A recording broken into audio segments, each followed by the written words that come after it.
one of my first quick releases that I've owned that I liked a lot was the iFootage. iFootage makes a quick release called the Seastars Q1. It goes on the bottom of whatever you want to quick release, which I have my Sony ZVE-10, and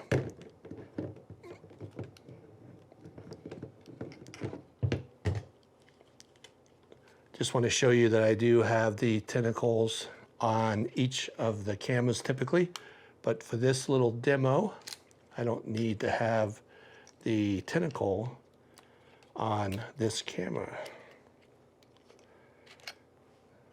So I can quickly get access.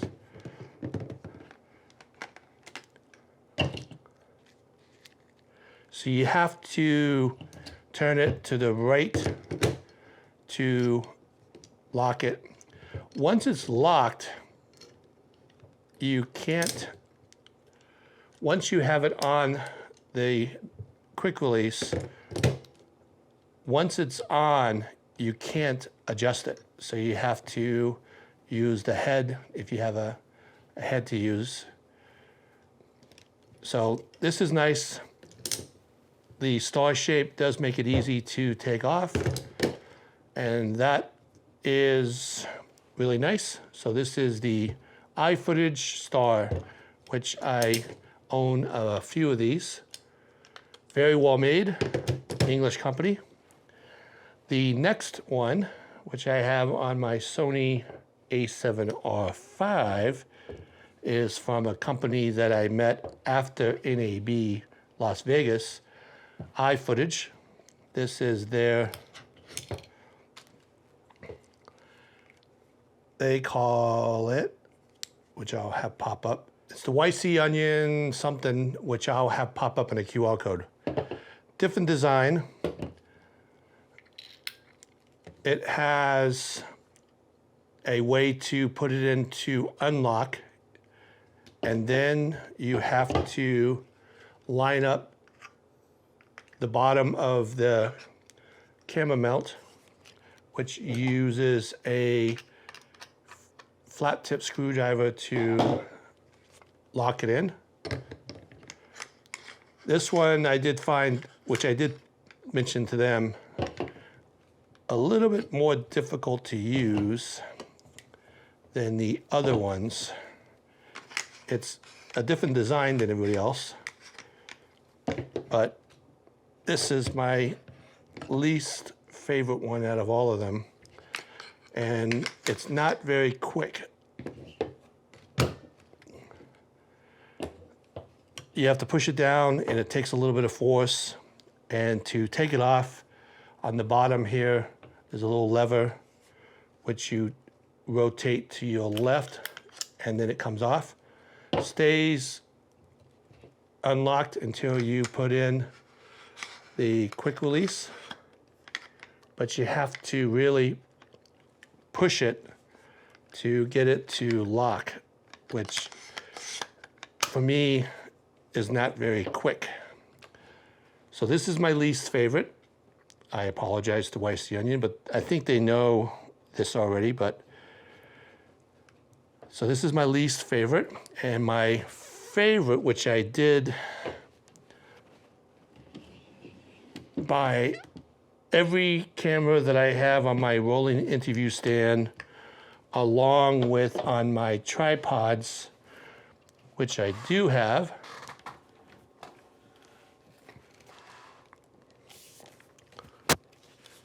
I do have the YC Onion tripod, which I love. It's the PINETA, what it's called.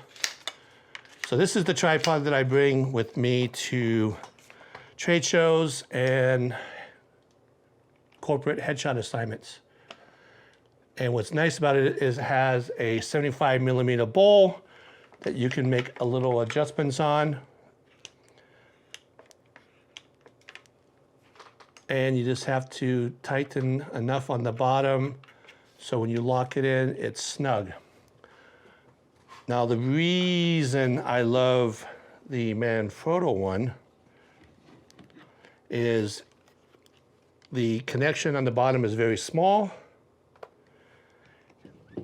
Also has a way to, once it's on, you can lock it in so it's not going to move. So it's not moving. And then if you rotate, it still stays locked. I can't take it off. But the coolest part is once you turn to the right, just enough so you can rotate it, and then you lock it down. And then to take it off, you just turn all the way to the right. So this is by far the best one I have. It's my favorite, smallest footprint, very easy to use. I have it on my rolling interview stand. I have it on my tripod. I even have it on my monopod. So this is the Manfrotto. I'll have it pop up on a QR code. Very fast, very secure. I can take off a camera if I want to go handheld at a trade show. I have the ability to quickly take it off the camera, film with my whatever camera that's nearest me. Typically the FX3 is the main camera, which would be the center camera. I don't take that off. That has a lot of stuff on it. Sound devices, Mix Pre 3, etc., etc. The Shogun Ultra is on it using the EL zone system. But for the purpose of this video, I can take it off here, hand hold, and then quickly put it back on and it locks in. Could not be any faster. So this is something I just wanted to show by Manfrotto, which I'm not sure, I haven't seen anybody else really talk about these, but these are phenomenal. If you want to be able to quickly and make slight adjustments on your camera using a quick release, you cannot beat this. Number two is the iFootage one, but like I mentioned, you can't make any adjustments once you have it on. You have to make adjustments on the whatever it's attached to. Still very nice, very well made, but you can't loosen to make adjustments. Manfrotto one you can, excellent, highly, highly, highly, highly recommend. And the YC Onion is too complicated, not quick enough. Next thing I want to talk about shortly is how I do these videos. Is everything I do is preparing for trade show interviews or corporate interviews using my rolling interview stand, which I've been developing over the past year. First show was in November, version 2.0. Now I'm on 4.3. Matthews stand, Hollywood's double riser stand with the big wheels. I brought that with me to San Diego Expo Atlanta. Phenomenal, got me over bumps and power strip protectors and etc. So one of the things I do when I go to trade shows, besides interviewing, is I'm an attendee. And the reason why I love going to trade shows is talking to companies, finding out what's new and exciting, but sometimes the least exciting thing in the booth, which they're not really even promoting, happened to me during the B&H Build Expo. So when I went to the Build Expo, I stopped by the 16:9 ink distribution booth where they had an easy rig, which is the main reason why I went to the booth is to see the easy rig. I never used an easy rig before. So I got to play with that while using my FX3, and I did an overall video in the booth using the easy rig, which was phenomenal. It was a lot of fun. They wanted me to stop using it, but I asked, hey, can I do more video in the booth? So we did pretty much a comprehensive video in the booth. We walked over to this cabinet that had a bunch of knickknacks. some of the knickknacks they had, which drew my attention. So in the booth, as I was using the Easy Rig, we went over to a glass display cabinet, saw some cool things. Yeah, so these are our NOGA arms. They're fully articulating. Yeah. Basically for monitors, any sort of lightweight How much can it hold? equipment. So these will hold anywhere between like, a monitor weight, so maybe like 2 or 3 pounds. And the heavy duty one? These heavy duty ones, this one in particular will hold 33 pounds. They have a smaller version as well that'll hold 55 pounds. We want long version. And if you have the very longer version, that'll hold 20. So you make a long version? Very long version. I believe it's about 30 inches. I'd have to check, but that one, these are our power arms. They're all hydraulic, turn in. They have baby pin mounts with /20 thread on the inside here. So do you think those are longer than what I have on my stand now? Oh, definitely the longer one is. They're definitely longer. I didn't know I need longer. This is the Manfrotto one right Yeah. You think this is the same as the Manfrotto? You can definitely get longer. I mean, well, we have one that'll be up here. What's the one above that? That's the one. That's the highest one. Oh, So you can like from here to here. Oh, that's pretty long. It's really That's fully open. It's fully open. And how much weight can that hold? 22 pounds. Vice President. But the surprise was when they had a couple of these arms, this by the way on display, because it's part of the 16:9 ink items that they distribute. Now they didn't have the 32-inch one, but they had the 20 and the shorter one. The 20 can hold 33 pounds. And I'm using the 20 right now with the Manfrotto quick release holding the camera right below the light. So that's sort of cool. Very stable, locks right in. I don't have to tighten too much before it locks in. They explained to me it has a hydraulic system, which is the bigger part on the bottom. So this is the part that I have where it's mounted onto the stand. And then the other part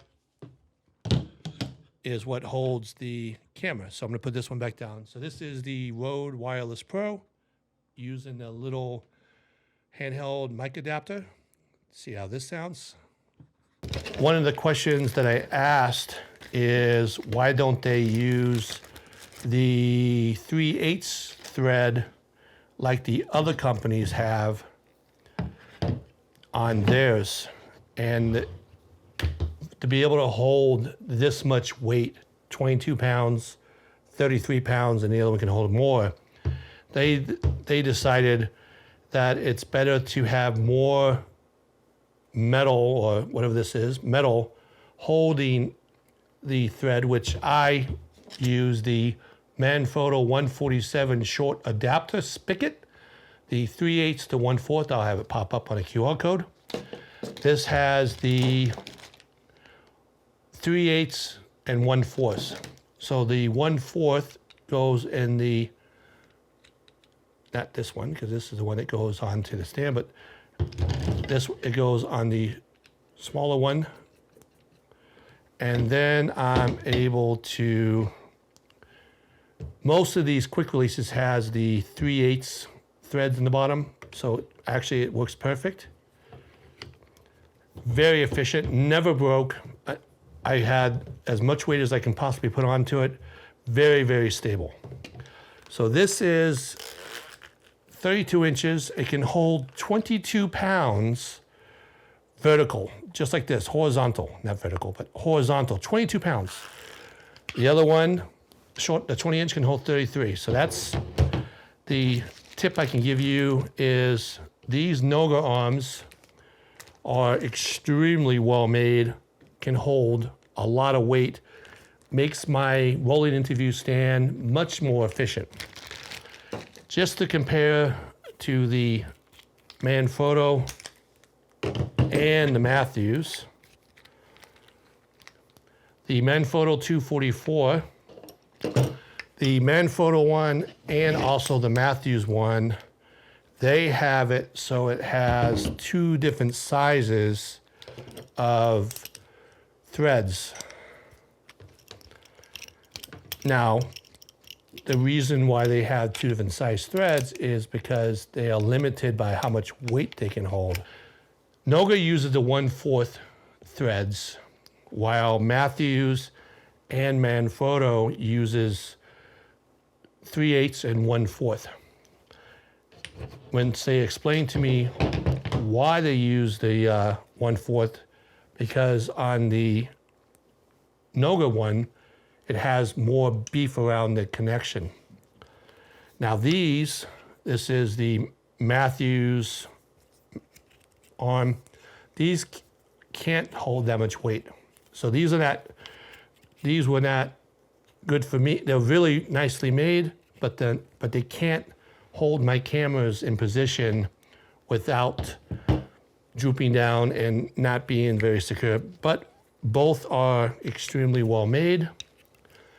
For the purpose of these is not to hold a lot of weight. I believe 8 pounds, maybe less than 10 pounds, but I'll double check. So Matthews, Manfrotto, very well made. For my rolling stand or for any type of gripping or camera placement, these are superior. The NOGA cinema arms. And like I mentioned, they, on both sides of the arm, they both have the 1/4 threads on both sides. I own a few of these 147 short adapter spigots by Manfrotto, but there are companies on Amazon you can buy ones that are good, but these are made in Italy, solid. I think the price of these compared to my camera dropping off the stand or breaking are well worth it. They do have versions that have 3/8, because on the 3/8 one, you still need the 3/8 to go on the bottom of the quick releases. But on the Matthews and Manfrotto, they have two options. You can do either 3/8 or 1/4. So I had these going into the 3/8. So I did buy a few of those. So this is just a short video. Hopefully, for me, this type of stuff is exciting, how to be more efficient. And I have one light, one of the NOGA Cinema Arms 20-inch holding my camera, FX30. I do have the Atomos Ninja Ultra recording RAW, so I'm going to be playing with that. So all these videos I do is in preparation for going to a trade show and or recording interviews, corporate interviews, or any type of interviews. What things I've used that makes it more efficient. I buy this stuff. The iFootage one was my go-to for a long time. This one by YC Onion came with the tripod, so I used it. It was too finicky for me. And the Manfrotto, like you see, is very, very fast. You can't get any faster than this. I actually had this setup, the YC Onion PINETA Peak 75 tripod with the Manfrotto. The Manfrotto, which this is also really nice, the connection, the MVOQR plate, very small, very efficient. And another thing that's sort of cool, it pops out if you can catch it, but it also has a screw on it using a flat tip screwdriver. If you want to lock this into the bottom of your camera or whatever else you're holding, it sort of makes it so it can't spin off. So highly, highly, highly recommend the Manfrotto. like I mentioned, hopefully the visualization of me showing how quickly I can switch from the camera on and off. For me at a trade show, I don't have a lot of time. There's other people that wants to see the booth, and I need to be as efficient as possible,